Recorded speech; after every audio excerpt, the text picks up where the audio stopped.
What's up, everybody? It's your boy. We're back. Zachetology, round 2, 2143. Let's get into it. Overall recap of round 1. I don't know how everybody else felt, but I personally felt like this was an absolutely fantastic round 1. There was a lot of blowouts, which we knew coming in was going to be the case. Sonics, Rockets, Hawks, not Magic, Nets. But every series that we thought was going to be close 100% delivered, including what I'll say 1.5 upsets, 2 upsets. The Jazz over the Lakers, obviously, or the Lakers over the Jazz, excuse me. No question, an upset in every sense of the word.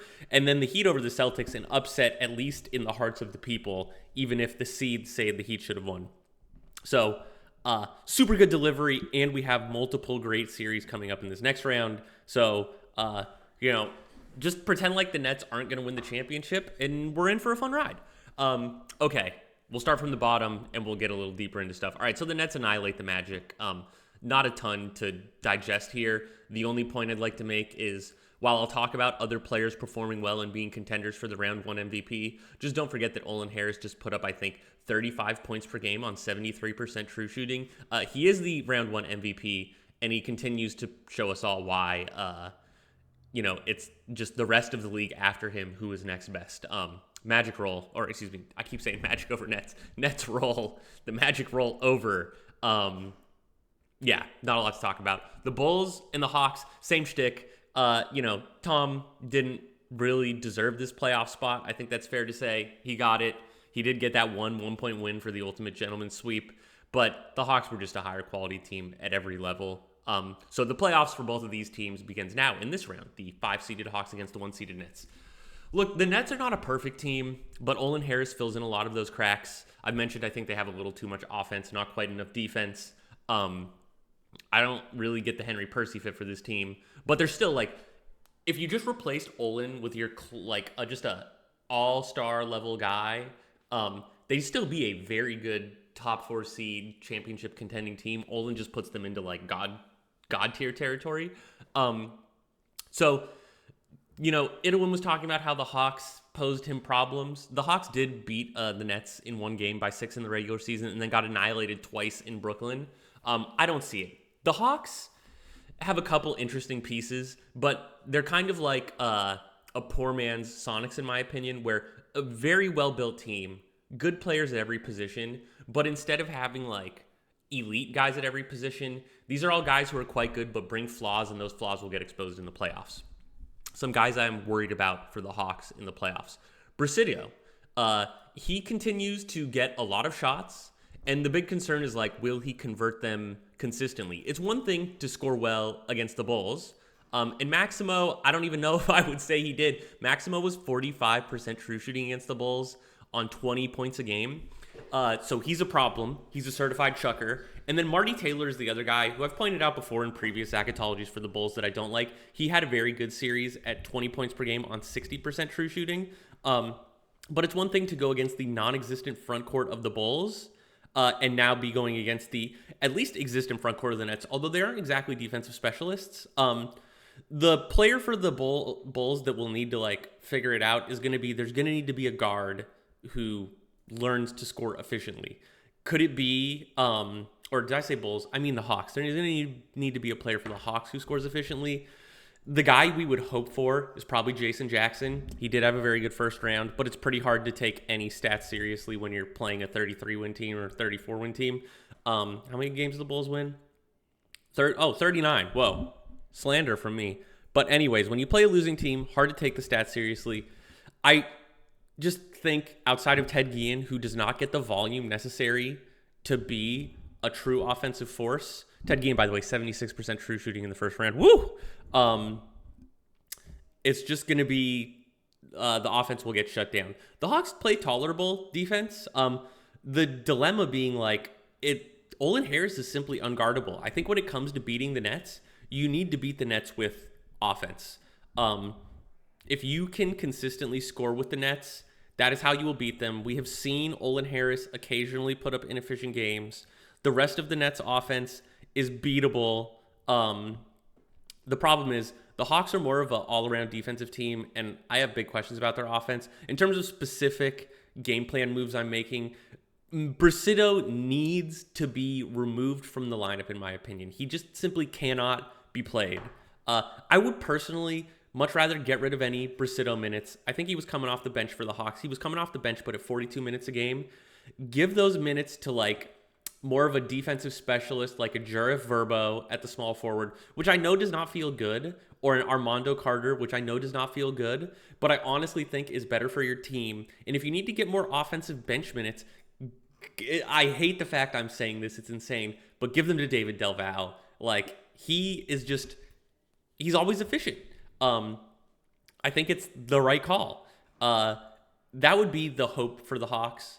Also, by removing Brasido, I think you would hope that more shots can end up going to Guillen, because Guillen is, every shot he takes is a bucket. So I haven't been in love with the way the Hawks have been running this team. My number one, I pray for you, Kyle. Stop running Brasido. He is bad. He is bad. And it's not going to help that he's going to get matched on either like Olin or Z-Money, who are good defenders. They are tall enough. They're athletic enough. I don't see it going well. The Hawks were going to lose the whole time. I think they could win a game or two if Brasido gets benched. I'm going to give it 4-1 in favor of the Nets. I don't love this Hawks team. Did it pan out like this where the Hawks beat the Wiz and then got crushed by the Nets last season? I think so, and I expect it to more or less be a repeat. I don't think anything has changed. Okay, next, Wizards Heat. So let's talk about the Wizards versus Sixers series, how they got there. This was a close series. Both teams traded reasonable wins in their home court in the first four. Some pretty gaudy point totals. Clearly, both these teams were running 10 pace. The big thing for the Wiz was Timmy was on his best behavior, making 48% of his threes in the round. The 76ers side, Skeeter Jones is certified legitimate player. Kendrick Gamez kind of was the losing factor for the Sixers. He could not crack the Julian Suttles puzzle. Now, all that being said, it was a close series. This all came down, in my opinion, to a very close Game 5 where there was a dramatic comeback by the Wizards. Timmy Hamilton, maybe his signature career moment, unless they make a deep playoff run in this season, because he's going to die soon, with those back-to-back threes to win them Game 5 to, get them through this round. But, yeah, to me, Timmy Hamilton, has he been getting bad roles in the playoffs and is actually a good player, or is this the good role and he's actually a bad player? That's the type of debate we can go on forever and ever about. The interesting piece here, and is especially relevant against the Heat, who are inside focused, is Julian Suttles shutting down Gamez, who was a very good inside scorer all season for the Sixers, holding him to 54% true shooting. And the way he did it wasn't like Gamez was played out of position and he was taking a bunch of jump shots. No, Gamez was going only inside, and his percentage on inside shots was trash. So really good sign that Suttles is one of the better young post defenders. I think he's young in the league right now. Now for the Wizards, does he probably just increase his price and he gets, he's 28. Is he probably going to get moved because the whole Wizards organization is aging? Yes, but still interesting. So, now let's get to the Heat. Heat versus Celtics. Okay, so this was a 7-gamer, extremely close. Looking at the stats after the stream, the takeaway here, if you're the Heat, you should feel like you dodged a bullet, Alex, and you got lucky. And if you're the Celtics, you just, these things happen. We have a negative margin victory for the Heat. I believe they're minus 17 or minus 19 in points, despite winning the series. So was it close? Absolutely. The stats say the Celtics should have won. This is just a classic case of why home court is important. If this is a home court for the Celtics probably win this in 6. It took everything from the Heat and home court to sneak away with this one. If you go look at the efficiency on the HTML for every top Celtics player and every top Heat player, every Celtics player is positive in efficiency, every Heat player is negative in efficiency. Not by a lot, but, usually winning teams are positive and losing teams are negative. Not the case here. How the actual matchup played out, I was impressed by Arthas on the Heat overcoming Claudio. Arthas had a very good series, over 60% true shooting. there's always the question of where guys fall when you have these athletes that only go inside on the scale between Gelatogis and Bobby Boucher. Where does Arthas fall? I mean, he's definitely not Bobby Boucher, but he seems pretty far away from Gelatogis, which is really good. And that gives you hope that as he continues to face other good front courts, which he's maybe going to do, like maybe Julian Suttle's actually really good, that he'll still be able to produce. American, on the other hand, against a weaker defensive matchup, because I'm pretty sure Grandy was playing center while Claudio was playing power forward. American did not deliver. I think he had about 55% true shooting, way down from his 65% true shooting. 56%, which still not good. And like, this was bound to happen. Like, he just did not make 55% of his jump shots. That's going to be the big problem for American, is that like, he had an unbelievable season making jump shots. That's how he got such a gaudy 65% efficiency. And it's just hard to imagine that that's sustainable, because we've basically never seen a player sustain a 55% jump shot percentage. So, excuse me, I worry for American. Takashi, not great on offense, but what he does across the board on assists, on defense, he just brings so much to the table. You gotta like what he did. Takashi, for what it's worth, I think was the closest of the big Miami players to a positive margin, just showing how important he is to this team, even if it doesn't always show up on the stat sheet. Now, how these two teams match up, this is a big, like these teams are polar opposites of each other. The Heat have perimeter defense and inside offense, and the Wizards have perimeter offense and inside defense. I think this works out better for the Heat, in my opinion. The only interesting wrinkle to this is that before I witnessed round one, I would have been like the Wizards, and I think I even kind of shat on their interior defense. In the first Zachetology, I would have been like, their interior defense is not cut out. They will not be able to stop. I said they wouldn't be able to stop Gammas. Now I would have said they wouldn't be able to stop the Heat front court. My mind is a little changed. I don't love Toilet Atlas, but Julian Suttles definitely has intrigued me with what he's done. If Julian Suttles can stop Arthas, it doesn't take as much to stop American. I'm not a big believer in American. While I don't love, Justin Watchman or Toilet Atlas as the defender that's on him, I think that's maybe enough to stop him. And then it just becomes a question of like, okay, will the Wizards scorers on the outside be able to score? If I'm Brian, I just don't want Timmy Hamilton on Takashi. Although the Heat, it's tricky because the Heat have multiple good perimeter defenders. They have Prizak, who's still got it. He's not like super god tier elite, but he's still very good. Johnny Beal, extremely good. It's just, as I go and look at all these perimeter defenders for the Heat, it's just like they were made to give the Wizards problems. And so would I rather believe that Timmy, a guy who's known to fail at times, well, not at times, all the time against tough defense and throw the game away for his team, will he do better than Arthas, who just is fresh off of beating up on an unbelievably good Depoy level defender? No. So I am going to side with the Heat here. I think, this is what Alex's team was designed to do, was like to literally beat the Wizards. Even if I don't think this is the best team in the league, it's just a bad matchup for Brian, I feel. So I think this could be close. Like, the one thing for Brian that I like is, again, Suttles, but also Brian has been pretty reliant on the three recently. The three ball, as we know, can ignore defense quite well.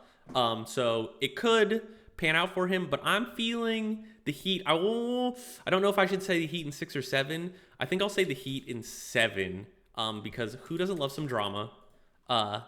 And also, as we just saw with how important home court was for the Heat beating the Celtics, the Wizards will have home court, so that could be very relevant here.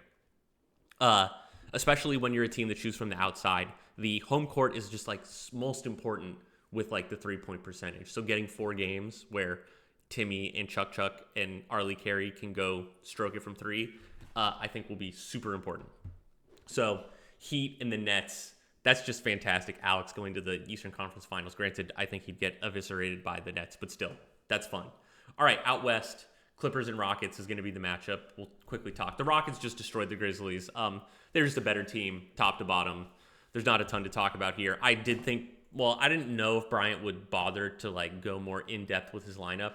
I think he uploaded, but like the fact that West Eastwood was still playing at small forward, really just says everything you need to know about how seriously Bryant took that matchup. Because West Eastwood at small forward put up a riveting 48% true shooting this series. It's just not a good fit. Everybody knows it. I expect it to change as things get more serious. So we'll see what happens this round. But yeah, Rockets cruise. The Grizzlies didn't have like really a real team. This is more of a flex of Adam flexing on like the Timberwolves and the Thunder, and I don't know who else he beat, the Mavericks, about like, look at me, I can just sign a bunch of free agents and still make the playoffs. But beyond that, not a lot. And then the Clippers over the Suns. This was a razor thin series. The guy who won this, obviously, for the Clippers is Chance Roman, who would be a guy we'd be talking about in as like a potential player of the round if it weren't for the existence of Olin Harris. 4 points on 67% true shooting, chipping in boards positive, assist to turnover ratio. Like, there was a couple games where the only reason the Clippers won this was 100% because of Chance. He had that one game where he was 15 of 16 and then 10 of 10 from the free throw line for 40 points. And it's just like, whew. The problem for the Clippers is getting Chance consistent shots. Doc seems to prefer to bring Chance off the bench. And the downside to that is there are just games where Chance is not getting the amount of looks that he needs. And when that happens, like in Game 7, which Doc did win, Chance only plays 22 minutes and gets 8 shots. Now, he did have 5 personal fouls, so it's like, is it a foul problem? But still, in 22 minutes, should he get more shots? I don't know. But the concern for the Clips is that Christopher Carmichael, Joseph Gendron, and Anthony Saucedo are kind of these prototypical chuckers. And it's not that they're awful. They all kind of score at an acceptable clip, but not a great clip. Is will they steal the ball from Chance? In terms of the other big issue, sorry, I said that weird, but we already knew this coming in. The Clippers have no front court. And the Suns tore them up. And that was why they almost blew it. There was 2 reasons why they almost blew it. So first, there was a front court. Bob Lowe had a 70% true shooting series against this team. And Bob Lowe is hardly an offensive revelation. So that should definitely concern the Clippers, is a center will just go in on them. Matty Grease is dead. Quincy Schiffman is a midget. It's not good. And then is Ira Dean a good defender is the other question. Okay, I'm not saying Ira Dean doesn't get 5 stocks a game, because he gets 5 stocks a game. But he's not a particularly special athlete anymore, and he's not a great poster perimeter defender in the man defense sense of the game. And so we saw Cristiano Maras, who's hardly a elite player, put up a very respectable 56% true shooting, 24 points a game against him. I do worry that against perimeter defenders especially, Ira Dean might be cooked with that C quickness. I think it was higher back in the day. He's 31. Maybe he's taken a slight hit. This is always my thing with these stocks guys, is they're good to have on the court if they're not directly up against a guy who's really good, because they just will contribute those 5 stocks a game, just irrespective of who the matchup is. But then if you have to put them against some great one-on-one player, it can get dicey. And Mars is not even a great one-on-one player. He's just big and can score, kind of. So I worry about that for the Clips. As you can see, I have a lot of worries for the Clips, so it's not a surprise I don't like them to win this series against the Rockets. I think the biggest problem is the Rockets are all front court. It's like Shane Sullivan and then a bunch of big men, and the Clippers have no way to stop any big men. I think, you go Carmichael, I'm going to keep saying this. I told the Rockets to do this in round 1. Carmichael Brown at center, West Eastwood at power forward, and just, let the men eat. And I don't care. Put nobody at small forward. It's just doesn't matter. Shane Sullivan, hopefully he can keep doing what he's doing. I think he had a bit of a overperforming series this last round, and he'll probably come back down to earth. But it won't matter because the matchup is so good for the Rockets. It's all they have to do is stop Chance Roman and then eat on the inside. The Clippers guards are good and could be a problem. Could Christopher Carmichael have the, series of his life and go ham? Yeah, he could, but I would much rather bank on losing to Christopher Carmichael and Joseph Gendron and Anthony Saucedo. And you still have Antonino Epifanio, who's a quality defender, to play to stop them a little bit. I would rather let them beat me than lose because I'm not playing both Wes Eastwood and Carmichael Brown at their most efficient spots as my two best players. You only need Cantor Bakwa if you need to play defense in the post. And he doesn't need to play defense in the post. There's no post scores. Like, Chance Roman is kind of a post scorer, but not in the traditional sense. So I'm not convinced Cantor Bakwa is super relevant for the team. So that's what I would do for the Rockets. I think they're winning anyways. The Clips did not impress me with how they looked. Their overall team construction doesn't feel like they're constructed to be playoff risers. So we'll be going Rockets 4, Clippers 2. I think while the Heat Wizards is the big matchup here, everything else, I would be a little shocked if it goes super deep. All right, last we have the Sonics and the Lakers. All right, so the Lakers, the darlings of the RBSL, fresh off a big, I would say commanding because it was 4-1, but if you look closely, it was hardly commanding. Both teams, the Jazz and the Lakers, traded big wins in games 2 and 3, and then the Lakers won 3 games by 3 points each, 87-90, 106-109, 105-108. So what I think happened here is this was a 50-50 series. I think I called it going to 7 in favor of the Jazz. This was a 50-50 series where just like all the breaks went for one team. That team being the Lakers, of course. Overall, who did it? It was Brooks Horner. There's really not a lot of like shock there. 64% true shooting, almost 30 points per game. Just a great inside player. The Jazz, it was like, okay, so you have Bastian Rycourt, who's kind of like an all-around tolerable. He's athletic. He can play defense. He's solid. But then there's like Jewel Hammock and Cass Distrophisi, and it's like, can they play good inside defense? Well, the stats are in, and it looks like no. Although that being said, there's like not a crazy world where the Jazz win this series. I think the thing, if I'm Palm, where I'm shaking my fist at Bog and yelling at the clouds, is whatever the hell happened in game 1 where Bastian Rycourt, so the Jazz lose by 3 in game 1. Bastian Rycourt mysteriously only plays 6 minutes despite only having 2 fouls and was +7 in those minutes. And then you have Cass Distrophisi and Michael Mendez and Elwood Fine filling in for him when he should have been playing. Like, all it takes is flipping that one game, and then we're going into game 6 and anything's on the table. I don't know. It was definitely a tough break. On the Lakers side, I mentioned Brooks Horner.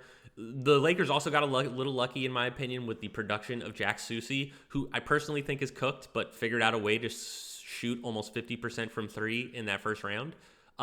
Is that sustainable? I don't know. He did it against Arriagado, who's the type of player that I would generally say is a pretty good anti-3 person. Athletic, tall. Yeah, the perimeter D isn't fantastic, but I'd rather have quick and tall. Maybe Ari is just not quite quick enough to really have that impact. I just think it was kind of like a favorable outcome.